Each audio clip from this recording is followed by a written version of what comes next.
عليكم ورحمة الله وبركاته داوديال تلفزيون كاستين aad nagala socotaan waxaadna ku soo dhawaataan barnaamijka arrimaha bulshada oo maalin walba khamiis ah aad ka daawataan muuqaal baahiyaha STN barnaamijka isbuucan waxa ugu la sugan Abubakar oo asagu ka shaqeeya company ee dhanka caafimaadka iyo shaqada uu abuura dhalinyarada Abubakar soo dhaw وادوها ما شاء الله وما سنتهاي دمان SN TV وحن لي SN ستار TV وحن لي هاي وما سنتين سيدا قروح بدن وأدمانتا حفلة دي كمبني تيان صدقنا هاي ماشي أنكو قبنيني أد نوغو إماتين إن شاء الله سود هذا أبو بكر مر لواد أيام سود وين يا واحد نوغو ورنتا جود هان كمبني جوح وقبتا يفائدة أولي هاي بولشة الصوماليات horta ugu horeyn ani magacayga Abubakar Ali Cabdi ayaa leedahay kambanigan waxaan ku soo biiray 2018 bishii December taariikh 25 ayaan ku soo biiray almost hadda 1 year and 2 months ayaan ka shaqeynayaa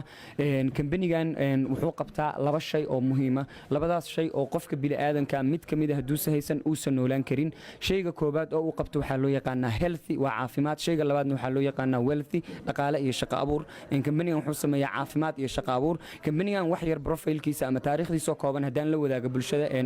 STN anaga daawanaysa kambanigan magaciisa waxa la dhahaa Tianis waxa la aasaasay 1992 waxa laga aasaasay wadanka China gobol ka tirsan oo loo yaqaan Tianjin kambanigan wuxuu soo saaraa more than 2000 product in ka badan 2000 oo shay oo kala duwan productyada uu soo saaro waxa kamid ah wax loo yaqaan households alaabaha guryaha lagu qurxiyo oo sharaxaad loo dhigo wuxuu kala soo saaraa wax loo yaqaan cosmetics tan ugu muhiimsan ee qaaradda Afrika ugu badan ee marketing uu ka sameeyo waa wax loo yaqaan food supplement ama daawooyin dabiici ama herbal medicine loo yaqaan daawooyinkaas oo xanuun kasta oo qofka bini aadanka ku dhaca daawooyinkiisa ah wadankan aan ku suganahay ee Kenya kambanigan wuxuu ka shaqo bilaabay 2003 in ka badan 15 sano ka shaqeynaya xaruntiisa ugu weyn waxay ku taalaa wadanka Nairobi gaar ahaan Westland guri magaciisa la dhaho Onga House sidoo kale townka wuxuu ku leeyahay ilaa 3 xarumood xaafadda Islii ee Soomaalida waxa nooga furan xafiis ayaa ka furan xafiiskaas oo hadda sanad iyo ku dhawaad 6 bilood shaqeynaya sidoo kale dhammaan deegaanada Soomaalida ay degto haddii noqoto Soomaaliya kambanigan wuxuu ku leeyahay xarumo fara badan Muqdisho kale ilaa 5 xarumood ku leeyahay iyo dhammaan gobolada iyo degmooyinka wadanka Abubakar marka hadii aad noo faafahisid cudurrada uu companiga Habalku soo saar uu daaweeyo maxaa kamid ah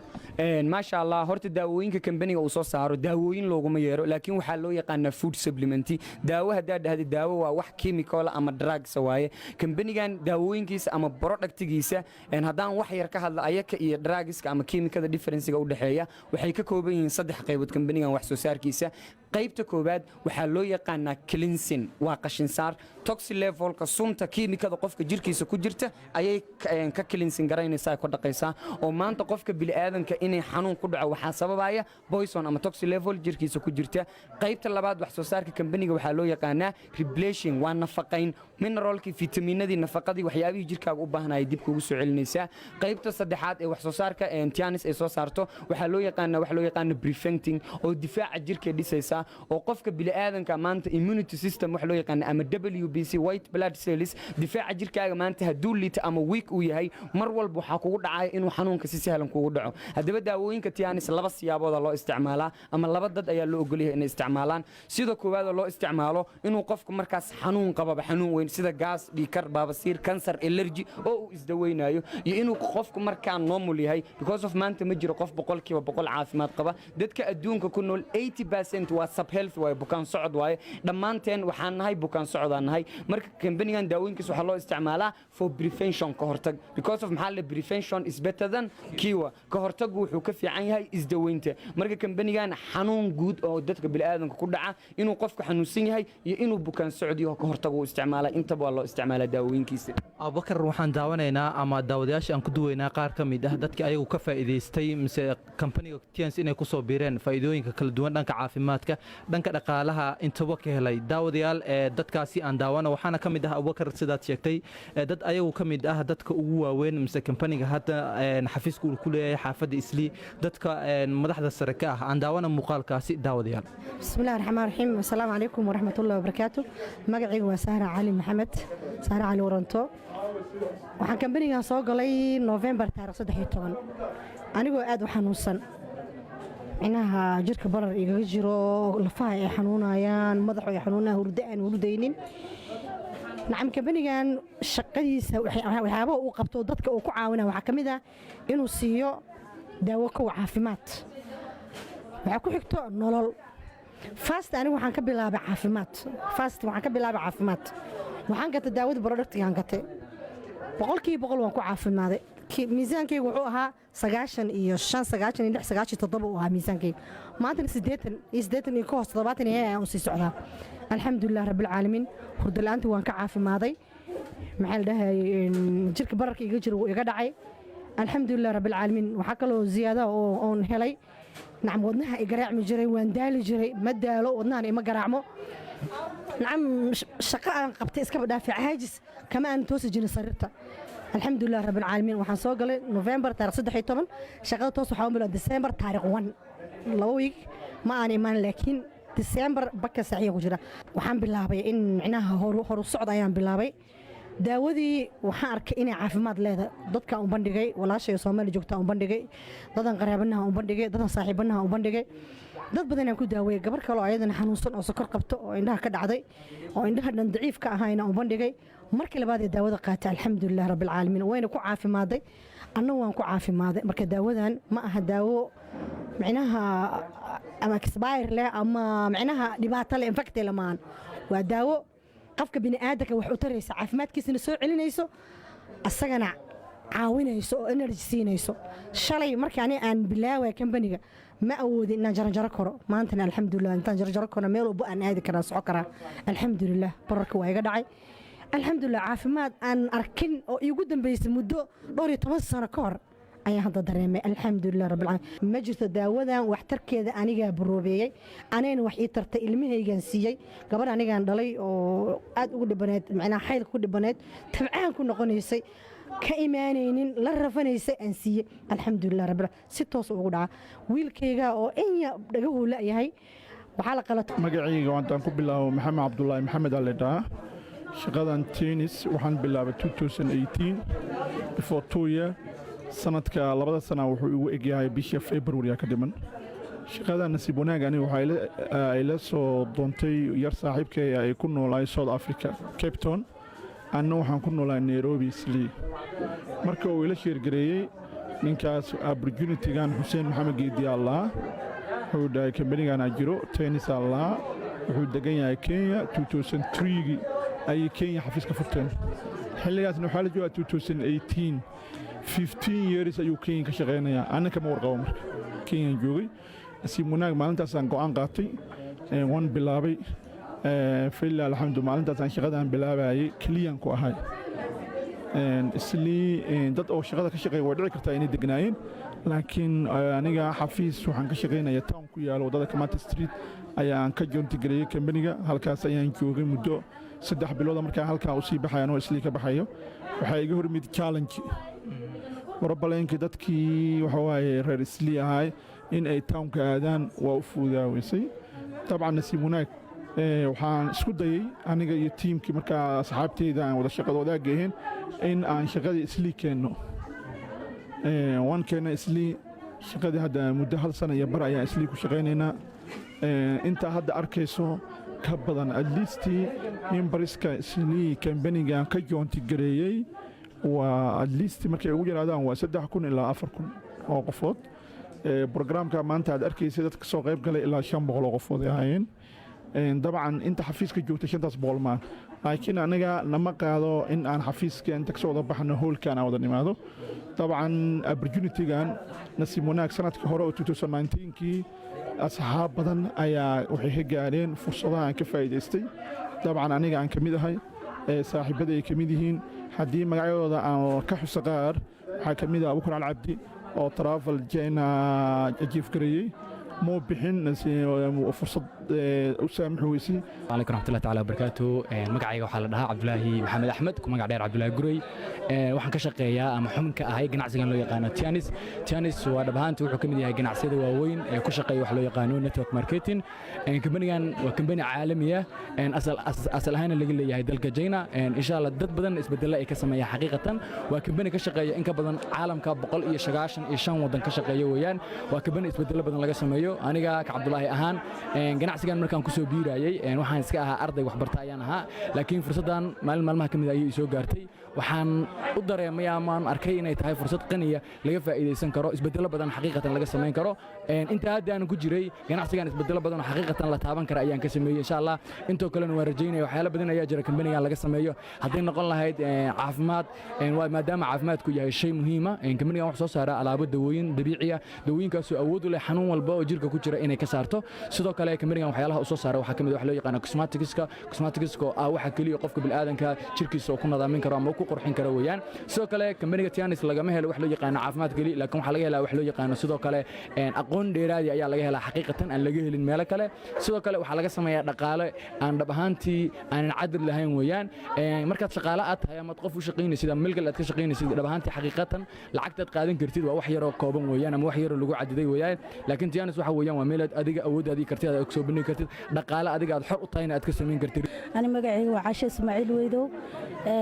xibin oo shirkaddan ka mid ayaan ahay waxaan ku soo biiray sanadkii hore bishii 11aad 2019 ayaan ku soo biiray haday tahay caafimaad haday tahay maaragtay shaqo haday tahay firfircooni aad iyo aad aan maaragtay uga helay walaaladayda kale waxaan u sheegayaa inay maaragtay Tianis nin walba oo member ka noqdo nin walba oo xibin ka noqdo inuu horumar ka gaari karo inuu ka mari dhalin karo inuu horumar ka gaari karo inuu mataqaanaa hanti meel ka dhigi karo ayaan maaragtay awalna manaan haysanin runtii aniga waxaan awalka oo iska cabsi badnaa ma state league ma yeerin waligay runtii maanta ka hor hadee xamaasadeyda lama soo koobi karo maaragtay adeeg firfircooni iyo maaragtay ayaan ka helay caafimaad haday tahay maaragtay shaqo dhaqaale haday tahay aad iyo aad baan uga helay hadee walaaladeyda kalena waxaan u sheegayaa oo maaragtay ugu soo dhaweynaa inay ayagana maaragtay ka soo qayb galaan way ka soo qayb gali karaan runtii liiguma xiran aqoonyahan ma tahay waxmaad baratay liiguma xiran runtii inaan maaragtay qof maanta wax qabsan karo oo maaragtay bilada maanta garabkayga suran oo darajada maaragtay inaan 7 ka tagay 8 gaarin oo 8 aan hiigsanaya ayaan maaragtay habeen walba riyadayda ayaan soo hordhigaa hamigayga sidoo meeshu gaari lahaa kullee waxaan haminayaa gold iyo wixii ka sii sareeya ayaan maaragtay haminayaa kullee hooyo walba oo guri iska fadhiso inay maaragtay jibka ka soo kacdo inay maaragtay shaqaysato haddaan dumarnahay annaga awal waxaa waay waan iska keen xaqiri jiray haddana firfircooni dadnimo ee maaragtay xamaasadeyda oo maanta Nairobi oo dhan iyo Mazima meel walba inay maaragtay dadkii ku soo maaragtay shaqadan ay soo wada galaan oo wada imaadaan ayaan maaragtay gabdhaha walaaladeeya gabdhaha hooyooyinka walaala oo sideedoo kala ah gabdhaha maaragtay firfircoon dhammaantiinba ku soo wada biiray shaqadan waa shaqo maaragtay ahaan u galay oo caafimaad ahaan aan u galay runta shaqo maysan maaragtay hami ma igu jirin waayo inaan shaqaysan karo mise maleynaynin qof kolle waxaan iska ahaa iska mataqaanay hooyo oo mar walba ciyaalkeeda ku mashquulsan oo iskuul aadintoodii dugsi dirtoodii waxaas iyo maaragtay ku mashquul marka inta qabtana kolle qof maaragtay guri iska joogtaan guri iska fadhisaan maana ku jirin mataqaanay shaqo kale iyo mataqaanay maana lahayn shaqo kale iyo kaale wax abuur kale ugumayna jirin laakiin hadda waxa waaye runtii habeenay maalin waxaan u taaganahay inaan maaragtay aan mirasaar aan maaragtay wax qabsi horumar aan ka soo saaray shirkaddan insha Allah waan higsi ayaan ku jirnaa insha Allah garabkanaga la galo maasantahay walaal magacaygu waa Xasan Cabdullaahi Daawud waxaan ahaa member shirkaddan kamid ah waxaan ka shaqeynayaa muddo ku dhow 3 sano ayaan ka shaqeynayaa ayaan ganacsigan ku guda jiraa ganacsigan markii ugu horeysay waxaan ugu soo biiray ugu horeyn caafimaad ayaan ugu soo biiray laakiin hadda waxaan ahay qof ka shaqeeya oo noloshiisa ku bedelay ugu horeyn ganacsigan aniga markaan shaqadiisa aan bilaabayay waxaan ahaa qof arday ah iskuul ka soo qalin jabiyay ayaan ahaa dugsi sare ka soo qalin jabiyay Soomaaliya ayaan joogay 2018 ayaan ganacsigan Soomaaliya ka bilaabay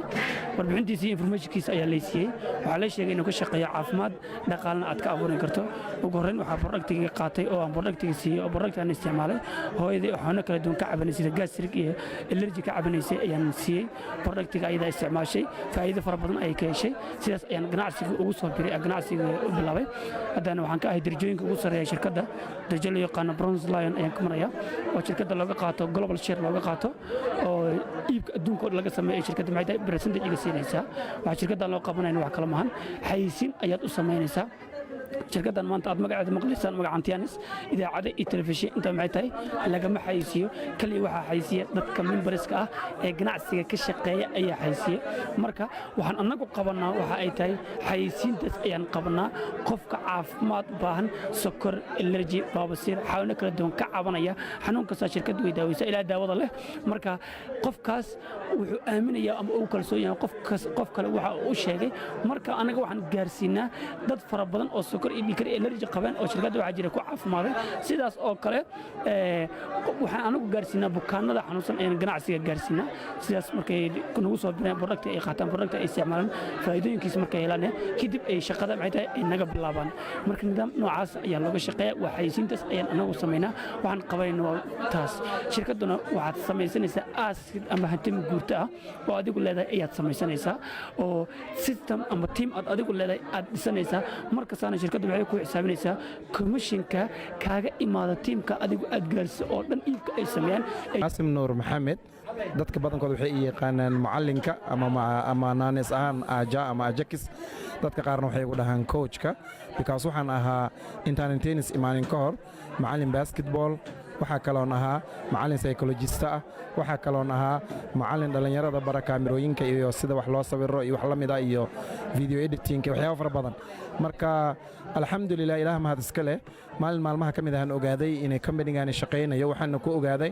dhallinyaraan aniga tababar siin jiray oo basketballka ciyaari jiray oo ajiifara noqday ama ku guulaystay inay qaataan gaariga kadib waxay ila wadaageen qaabkay wax u sameeyaan iyo hawsha siday u wadaan waxaan isu dayay inaan imaado waxaan ogaaday inuu caafimaad ugu horeen u yahay waxa meesha yaala daawooyinka iyo sida loo isticmaalo marka la iga faalooday oo la i tusay fiidiyoyaal ay ka mid yihiin in ruux waliba oo meesha ka mid ah uu ka soo mid noqday amaba daawada uu qaatay caafimaad uu ka helay markaas waxaan ka imaaday aniga safar ah shir aan ka qayb galay oo aan ka imaaday dalka Rwanda bishii October kaasaan ka qayb galay oo dhalinyarada 10,000 oo dhalinyaro ay ka qayb galaysa kaasaan aaday marka aadan wax xanuunsanay waxaan qiyaasayaa inay ahayd kaneeco ama malaariyada sida loo yaqaano inta markaan imaaday xanuunka aad igu ziyaaday daawooyin badan aan isticmaalay wax badanna ma ka dareemin laakiin markii dhalinyaradii sheegeen oo meeshaan aaday hal mar oo kaliya ayaan daawada qaatay daawada markaan qaatay ee meesha aaday kadib waxaan dareemay muddo bil markaan isticmaalayay inaan si aan caadi ahayn u daboobay maalinta koowaad ee aan meesha imaaday maalin labaadkeedii maalinta koowaad aan imaadayna waxaan iska qoray xarunta maalin labaadna daawadaan qaatay maalinkaas daawada aan qaadanaya ayaan isregister gareeyey haddeer levelkayga wuxuu marayaa 5 star waxaan rajaynayaa 3 biloo soo socotay inaan 7 star aan galo haddii ilaah ii ogolaado si aan uga qayb galo shirka ka dhici doono dalka Indonesia ee lagu martiqaaday qof kasta ee hoos ka soo bilaabay 4 bilood gudahooda oo ka qayb gala amaba levelkiisa uu gaaro 7 star sidaas awgeed marka waxaan jeclahay inaan 7 star aan galo 3 bilood hadda soo socoto si aan uga mid noqdo dadka la qaadi doono dhab ahaantii waxaan ka helay caafimaad aad u dhammaystiran ilaahay ka sokow oo aan daawada aan qaatay ka mid ah iyo waxa labaad oo ah in aan anigoo guriga jooga kaliya la iga baahan yahay waqti yar oo kooban inaan meesha ka qayb qaato kadibna aan iska tago howlahii kale aan qabsado hanti inay iga soo gasho wakhtigaas yariiska ah aawadiis intaas kuma ekaysan maadaama aan ahaa nin psychologista ah amaba soomaalida ay dhahdo cilmu nafsiga wax ka yaqaana waxaan bilaabay fasalka aan imaaday gudihiisa aan ka dareemay inay dadku qaarkii aysan u soo jeedin ama aysan rabin waxa la qabanaya ama ay fahamsanayn sidaas aageed waxaan dareemay inay caajisan yihiin ay u baahan yihiin in loo sameeyo motivation amaba in la dhiirigeliyo waxaan bilaabay kalaasyo oon aniga kaskayga ku bixinayo lacagtayda wakhtigayga iyo cilmigayga aan ku qarash gareynayo dadka walaalahayga Soomaaliyeed ee meesha ila jooga iyo ruux kastoo aan Soomaali ahayn laakiin u baahan in loo kordhiyo micnaha aqoon ahaan amaba dhiirigelin ahaan bismillaahi raxmaani raxiim magacaygu waa Fawsiya Xasan Faarax kambaniga waxaan ku soo biiray 19 bishii shanaad waxaan ugu soo biiray markii hore caafimaad ahaan waan xanuunsanaa markaan caafimaadka ku guuleystay ayaan waxaan go'aansaday inaan shaqadiina ku biiro shaqadii ayaan ka qayb qaatay dhaqaalana waa laga helaa caafimaadna waan ka sameeyay alxamdulillah shukr bil caalamiin xanuunkayga markii hore sokor buu ahaa sokorteeda waan ka bogsaday daawadan tiyaanis ayaan qaatay aad baan uga fiicanahay hamigaygana wuxuu isiiyey maadaama aan caafimaad ka helo oo meeshaan nolosheedii hore xanuunkii aan ka bedelmo ilaa caafimaad siiyey inaan dhaqaalino ku bedelo waan ka shaqeeyaa hadda mimbar baan ka ahay maantana xaflad ayaa noo jirtay xafladda ayaan ka soo qayb galnay wax walba oo nin walba abaalgudku asaga uu sameystay ayuu helahayay bilada ayaan la siiyey ma soo koobi kara farxadeed maasha Allah aad baan ugu faraxsanaa abubakar mar labaad soo dhawow waxaan daawanay qaar ka mid ah dadkii ayagu ka midka ahaa kambaniga Tiens ayagoo noo sheegay inay faa'iidooyin badan kala kulmeen dhanka caafimaadka ha u badnaatee bal adiga faa'iidooyinkaad kala kulantay intaad ku soo biirtay wax nooga taabo maasha Allah run ahaantii horta aniga Tiens ka hor waxaan ahaa arday 2017kii dadka high school dhamay ayaan ku jiray 2018kii anoonan wili wax galaasa bilaabin laakiin qorshay u ahaa inaan college bilaabo ayaa maalin gabar Faadumo la dhaho Faadumo Farxaan oo kambanigan uga soo shaqeynaysay Soomaaliya Muqdisho Nairobi timid ayaa waxay ii sheegtay opportunity ama fursad shaqo inay ii hayso shaqadii waan weydiiyay xafiisaan leenahay xafiiska igu ima way dhahday xafiiskii aan ugu tagay macluumaadkii iyo shaqadii ay ila wadaagtay isla meeshii ayaana go'aan ku qaatay oo kambanigii ayaan waxaan noqday distributor ama qof kamida hadaba kambanigan aniga hadda maanta waxaan la shaqeynayaa ku dhawaad sanad iyo 3 bilood ayaan ka shaqeynayaa kambanigan horta hadii bulshadaan u faahfaahay shaqada la qabanayo kambanigan wuxuu ku shaqeeyaa wax loo yaqaan direct selling ama multi level marketing iibka tooska ah taasoo macnaheedu ay tahay qofka kambaniga markuu ku soo biiro wax soo saarka kambaniga daawooyinka dabiiciga ah ayuu wuxuu ku leeyahay adiga horta nafsad ahaantaada iska bilow because of horeya idin kugu sheegay waxaan idin dhahay daawooyinkan prevention waa loo isticmaali karaa qofkuna wuu isku daweyn karaa kambanigu kuma dhahayo marka dad bukaan raadi ee wuxuu ku leeyahay adiga iska bilow isticmaal sababtoo maanta ma jiro qof 100% caafimaad qaba sababtu saas u dhahayo wax kale ma ahan nabiga kaleey salaatu wasalaam wuxuuna dhahay naftaada waxa la jeceshahay walaalka la jeclow kambanigu markuu wuxuu ku leeyahay intaadan qof kale u sheegin tijaabi horta daawadan waxtarkay leedahay adiga marka isticmaashid tusaalahan aniga daawada ciladii ama caajiska ah hadaan daal dareemay haday lafaha ay xanuunaan haday tinta oo kale daadanayso hadii calciumkaygu uu yar yahay productiga markaan isticmaalo hadaan ku caafimaado xataa kambaniga haduu faa'iido igu siin lahayn qof kasto u baahan waa u sheegaya because anaga bili aadan hadaan nahay wax walba wanaagsan dadkan la wadaagna kambaniga waxa jirta marka star level laga gala hadaan su'aashaada u soo noqdo darajooyinka faa'iidadan ka helay aniga maanta darajadaydu 8 starki ayaa wax yar iga dhimantaa bishaan gudaheeda rajaynaa inaan buuxiyo tusaale ahaan qofka darajada 8 star markuu buuxiyo kambaniga wuxuu siinaa wax loo yaqaan African share Africa dhan saleska laga sameeyay ayaa percentage ku yeelanaya kambanigan weekly commission laga qaataa bil ama waxa waaye mushaar lagu ma shaqeeyo qof kasta asaga ayaa naftiisa u shaqeysanaya qof boos loo yahay maahan bisha 4 isbuuc waaye isbuucaan aniga commission kambani ka qaadan ma jirto isku celcelis bishii 1000 ilaa 1500 dollar ayaan commission ahaan ku xisaabtamaa sidoo kale aniga 6 month markaan shaqeynayay waxaan ku guuleystay dalxiis dalka China ayaan achieve gareeyay dalxiiskaas oo aysan ii suurtoobin inaan baxo laakiin cash ahaan la igu bedelo lacag ahaan aan u qaatay markii aan ka soo tagnay faa'iidooyinka adii wax caqabad ah ma kala kulantay intaad ku jirtay kambaniga wallahi horta adduunka hadaan ku dhaho caqabad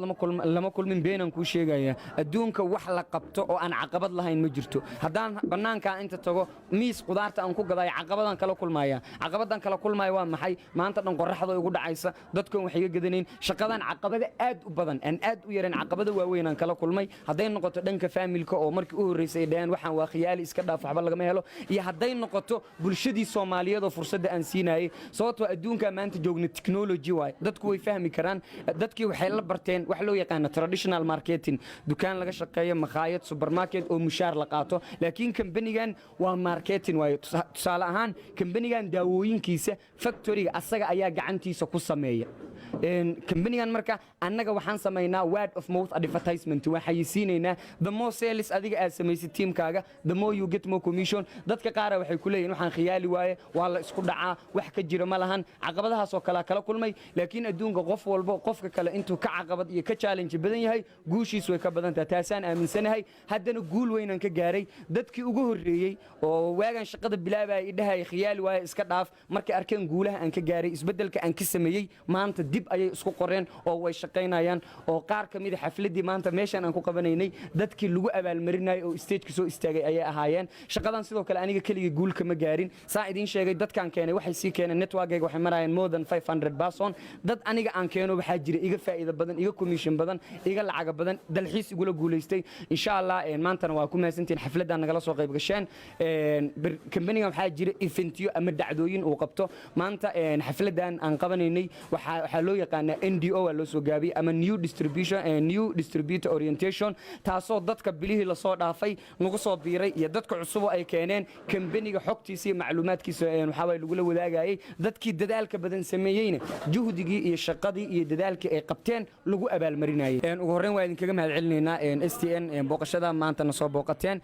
keliya waxaan leeyahay bulshada Soomaaliyeed oo daawanaysa dhalinyarada dad badan waxay ku leeyihiin shaqo la'aan ay jirto tahriibaya iska wareegaya fursadu waa buuxdaa ka faa'iideysta noo imaada annaga ayaa waxaa waa idinkaga horreynay go'aankeeda qaadanay qaabka horumar iyo guul ku gaari lahaydeenna annaga ayaa idin sheegayna inta uun baa ku dirsanay waa mahadsantahay walaal aad u mahadsantahay Abukar mar labaad waxaan kuu soo dhaweynaa telefishinka STN gaar ahaan barnaamijka arrimaha bulshada daawadayaal guud ahaan intaasi waxaan kusoo koobaynaa barnaamijkii arrimaha bulshada oo si toos ah idinkaga imaanayay telefishinka STN barnaamijka waxaa idinla socodsiinayay anigoo ah Cabdiqaadir Shariif tan kulanti dambe waxaan idinkaga tegayaa sidaas iyo nabadgelyo